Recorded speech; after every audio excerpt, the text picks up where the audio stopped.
The jury may not approve of my views, but the question here is of good or bad intention. As the bomb outrage was the question of the day, it was my duty as a journalist to press upon the attention of the government the causes of the bomb. Reporting an existing feeling is not the same as inflaming feelings.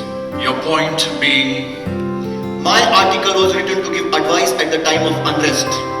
The object of the second article was to reform. This was not sedition. I maintain that I am innocent.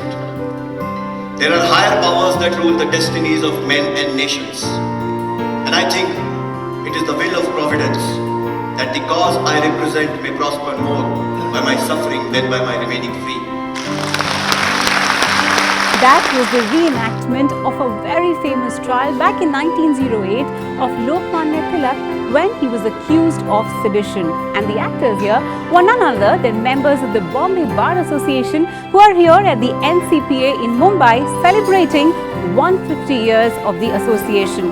We spoke to senior judges and members of the Bar Association to share some of the anecdotes from their tenure at the bar. One of the moments which is a matter of great moment in history of the Bombay Bar, when we stood up against judges who, according to us, were not following the path of rectitude, and we protested against them.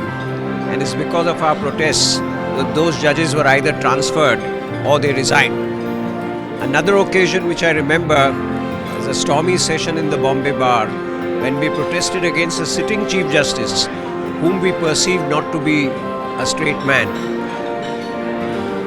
The amazing thing was that the resolution was unanimous and everybody stood up and said that we cannot have such a Chief Justice. It's because of our stand that we took against corruption in the judiciary that it went a long way in helping many other courts to weed out elements of corruption in the bench. Among them, I think our memories about appearing with Mr. Nani Palkiwala. And we were both doing a matter together involving the judges of the City Civil Court. And Mr. Palkiwala came to court and had forgotten his gown in Bombay House. So what do you do? I mean, whose gown can Mr. Palkiwala wear? So what Mr. Palkiwala suggested is, can I wear your gown?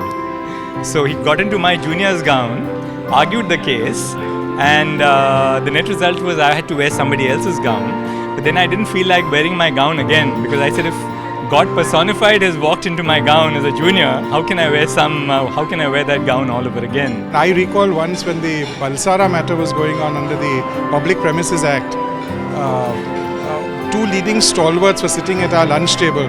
One was Hormasji Sirvai, who was the longest serving Advocate General for the state of Maharashtra, and the other was Fali Nariman, who was, of course, both of them being legends in the law.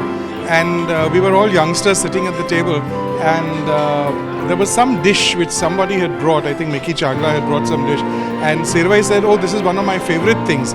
As a result of which, both Fali and Hormasji Sirvai started singing on our table, "These are my favorite, one of my favorite things from the movie Sound of Music." And here we were in the middle of a busy lunch schedule with a table surrounded by everybody, with two of the country's most outstanding lawyers singing a few of my favorite things. There was this incident. Mr. C.K. Daftari was arguing before a division bench of the Bombay High Court, and he handed over the law report to the judges, and because the judge's copy was not readily available, so the judge looked at him and said, "Mr. Daftari, there's a little bug in this law report that you have given us." So Mr. Daftari looks at the judges and says, "Well, my lord, some bugs have an uncanny habit of travelling from this side of the court, the bar, to the bench."